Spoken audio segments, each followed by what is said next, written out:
What is going on, everyone? Welcome back to the channel. And today we have Mrigank from one of the largest projects in Zeta Chain. He's from Eddy Finance. Mrigank, welcome to the show. Nice to have you on here as always. Now, perhaps before we start this whole podcast, maybe we could start with a round of introductions, a bit more about yourself and how you came to found Eddy Finance as one of the main apps on the Zeta Chain ecosystem today. Awesome. Thanks, Casey. Thanks for having me here. So the journey for Eddy Finance started about, I think, 2 years back. So I was building something called Gas Pay. We were the winners of ETH Denver DeFi track. What we were trying to solve was essentially user experience, and we felt that it was broken in Web3, and that's acted as a big barrier for folks trying to enter into the space. So what we were trying to solve essentially was, hey, you can pay gas fees in any token on any chain, regardless of what wallet you use. And this is before account abstraction became widely adopted. So we ran our own relays and Oracle. You can pay gas fees, and that would get deducted in the action that you did. So this is what we started off with. Moving on, we realized the bigger problem with the user experience space was movement of assets between chains and also doing something that's related. And we were trying to essentially solve for the omni-chain experience where you could connect and tap into growing ecosystems where the liquidity has been dormant. And the largest one being Bitcoin, which is widely disconnected from the EVM ecosystem. So we tried to connect them both, where you could now move your native assets without having to go through going through a wrapped asset, not having to worry about your synthetic assets being depegged, etc. And we wanted to create a smooth movement ecosystem where you could interact with any chain from the other. And that's how Eddy Finance was born. And I'm the co-founder of Eddy Finance. Cool. So the other question building on top of that would be, there have been many generations of various cross-chain solutions. So first you had the bridge with their own versions of wrap tokens. Then you had the likes of Layer 0, and now you also have Zeta Chain. So what actually made you choose Zeta Chain as the platform to go about it rather than any of the others that are trying to do similar things? Yeah, it's a very interesting question. I think this is something we gave a lot of thought into. The first thing that we were very clear on is we wanted to deal with native assets, since having a synthetic asset or a derivative always holds risks. And that we obviously saw in terms of the hacks that happened. I think, if I'm not wrong, $2.7 billion was just lost in bridge hacks in 2022 alone. So this was something we had very clear mindset about, that, hey, we want to just deal with native assets. So all the protocols or all the solutions that usually work with, hey, you lock assets on contract A, on chain A, and then you release tokens on chain B via that contract, was a big no for us. Moving on, evaluated all the other options out there. We wanted to do two things to optimize for user experience. One was run the costs really down. I think when we go with a complex message passing system, because there are, let's say, in case of Layer 0, Oracle and a relay come into play, the costs that are associated with transferring, let's say, a message or a complex message increase, and we want to keep that fairly low to be competitive or have an edge in terms of the fee and the pricing that we could offer.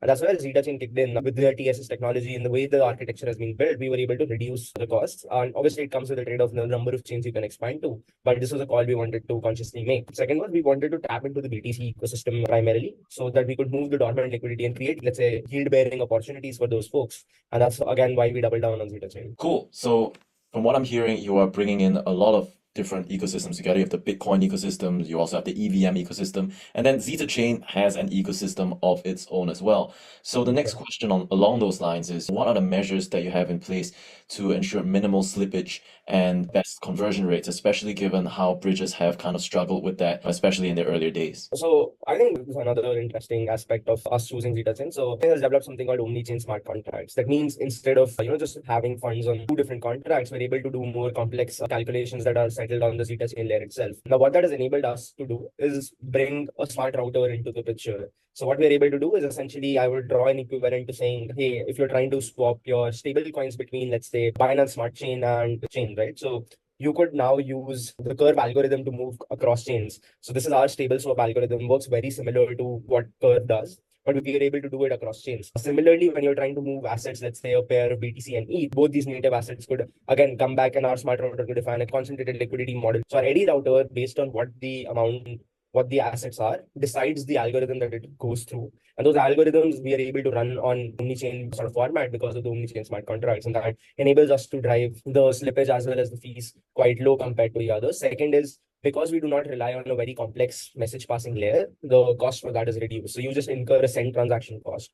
For example, on Ethereum, you would just incur the cost of sending ETH to your friend, and it's similar in that costing instead of interacting with, let's say, a complex smart contract on the chain. So these costs go down, and small additions sort of make up for the fee. And for the slippage, our smart routers takes care and brings the best of tech to enable those swaps. Cool. So it sounds like Zeta Chain offers a very efficient solution for you to transfer assets across different chains or even swap them between different chains. One more thing is, how bridges are really critical pieces of infrastructure in crypto. There's a lot of liquidity on the bridge. Could you explain a bit more about how liquidity is handled within Eddy Finance itself? And more importantly, what kind of security measures are in place to make sure that the bridge hacks that we've seen from the early generation of bridges does not continue to happen? Yes, for sure. So first off, I think we go through an extensive audit by Shield. Now we are also working with Quill audits. So we try and get all our routers audited by multiple partners to make sure that there are no missing pieces. The second focus that we sort of solely have is that, hey, we want to deal with native assets. So we don't want to work around keep asset that pose a threat or create too many attack vectors. In our case, since we do not hold multiple contracts, whereas one single omni-chain contract lives on Zeta chain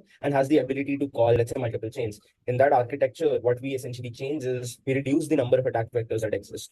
So, for example, in let's say the first variation of bridges, you had multiple contracts on multiple chains, and that created a web of contracts that could be attacked. In our case, it's more of a singleton contract that handles all of this. So it's easier to sort of control and have constant monitoring. So we have systems that constantly monitor everything around that single contract. Second is whenever there's a transfer that sort of takes place, the duration of the risk exists only for, let's say, a millisecond or a few sort of milliseconds, right? And at least a couple of seconds, because we essentially take that, as you move from BTC to ETH, right? So the BTC now goes to a TSS address. It then generates that, hey, the validators pick it up, it gets checked up, goes to Zeta chain. The transfer happens on Zeta chain via a smart route, and then on the exit end it goes to Ethereum, and all of that takes place in a single call. So there are no sort of vectors that could be attacked, or no multiple contracts that have been exposed. So it's really working that way. And yeah, I mean, we get these audits done constantly. Now we're working with Quill audits, and I think we should have another round of happening. And I think that's where we sort of focus on a lot more. In terms of liquidity, we usually keep the pool at a singleton place again, ensuring we have more security around it. So all our assets live in a single pool, including BTC, ETH, stable coins, all of them. So we have a single place where we hold liquidity instead of, again, relying on message passing layer. If I'll take another minute and break down how usually these attacks occur, is you have two contracts on a messaging layer. So either the contract A loses funds where it shouldn't, so your asset gets depicked on chain B. You have a fraudulent messaging layer that convinces contract B to release funds when it shouldn't. So attacks happen on the contract B layer, where the funds that are stored in that contract are released again when there should have been no case of the release of the funds. So all these three cases, because of our approach and architecture, get addressed for, and that's where we sort of focus on in terms of security. Cool. And obviously, you're in a space where there's quite a bit of competition as well. So, what feedback or take up have you gotten from day-to-day users who have been making use of your platform? Yeah, I think one thing that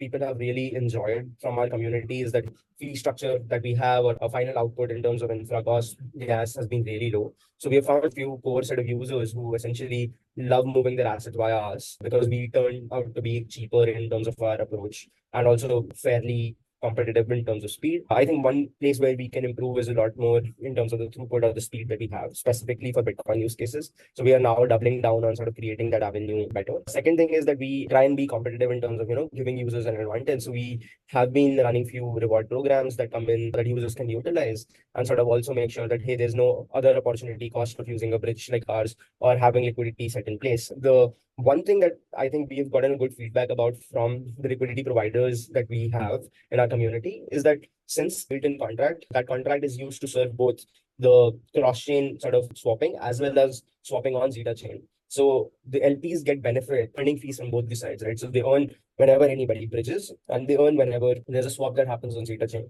So it's a liquidity pool that surfaces the liquidity to two different product lines, increasing the yield that they generate. So this is one thing that we have constantly seen that has turned out, and the users have come in and deposited TBL with us. Cool. So it sounds like the people who are bridging their assets have been having really positive experiences, and you've obviously considered that quite a lot. Stepping away from the bridge itself for a moment, though, I've also heard that you're doing these Eddy rewards that are live right now. Could you talk a bit more about that? Is it something that would benefit the liquidity providers if people viewing this video want to, enter these pools and earn some passive income while they're at it? Yes, for sure. So one thing that we focused on is having a good incentivization layer around our product. So we run something called Eddy rewards. It's a very simple concept, right? So for actions that you do on it, you get rewarded with Eddy points. These can be earned in three major ways. The first one is the more you interact on Zeta chain itself with Eddy, you earn points. The second one is how much cross-chain transactions you do. This is in terms of volume. So the more volume you move via Eddy Finance, the more Eddy points you earn. For LPs, it's pretty straightforward. The more liquidity liquidity you bring in, the more LP points you get on a epoch level. So we have a 24-hour epoch where the moment you deposit, let's say, your BTC assets, your ETH, your Zeta tokens, and so on, you earn rewards. Today, most of the pools exist in pairing with Zeta token, which is a one feedback that we have gotten. So now we are bringing in more pools which are more sort of worked around with ETH as well as single-sided LP. So now moving forward, I think from next week itself, you should have an ability to come in and just deposit a single-sided LP token. You could just deposit USDT, USDC, whatever you feel like, and you can earn yields on them as well as Eddy points on them.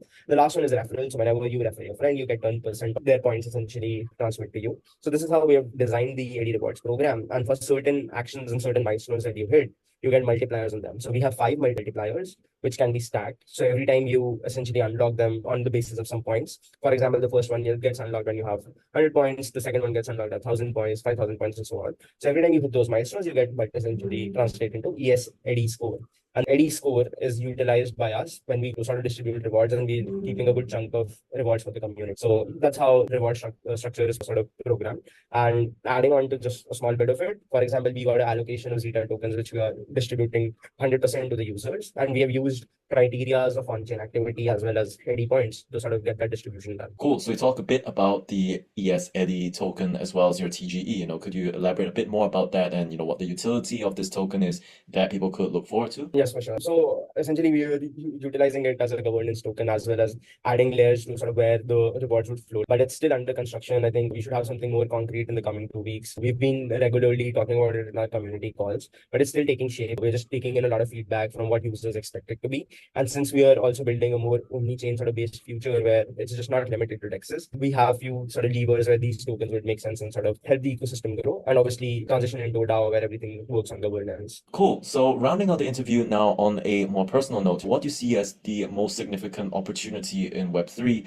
and perhaps for Eddy Finance as well in the coming years? I think there are a lot of interesting things that are happening with the Web3 space. I think we've seen a lot more builders come in and a lot of sort of things being built out, conceptually being very few of the markets that we have been sort of just looking at and have seen tremendous growth around is something where you can have a very fun narrative. I think we have seen Pump.fun or Moonshot sort of come in and become like the key things. I think somebody has an opportunity to come and do it in a cross-chain manner, which could essentially be a very interesting use case. Then we have also seen the utilization of yield coming from actual genuine actions instead of just incentivizations. I think that will be another thing that usually drives a lot of volumes. That's why if you look at last 3 months, you've seen a lot of options, option wars, perp dexes sort of blow up in terms of like their TVL because of the way they're able to generate more fees. Then there are a few interesting concepts around, for example, like continuous prediction markets, which elevate the way Web3 could work, right? Because in traditional Web2, you could just have a binary outcome, but we're seeing continuous prediction markets in real time, and there does not have to necessarily be binary output. So all of these things have been interesting in terms of what's being built around, and I think the infra today supports it. Some of these use cases, as for example, as Perplex is having real-time order books or intent-based order books, the ability to now create, for example, app chains has come in, and now that has enabled a lot more use cases that weren't possible before. And I think this extends to the omni-chain activity as well. The ecosystem's getting fragmented more and more day by day, and then you need more like what we are trying to build, essentially to connect all these chains together and have an end goal of user having an ability to move their assets around.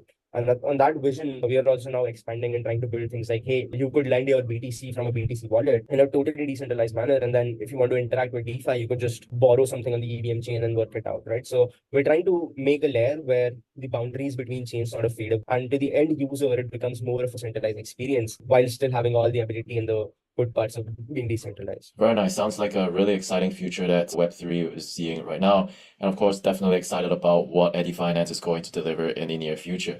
Look, Mrigank, it's been a pleasure having you on today's show. Guys, that was Mrigank from Eddy Finance. If you want to find out a bit more about what they do as well as their app, then you're going to want to check out the links in the description down below. Once again, thanks for watching, and I will see you in the next one.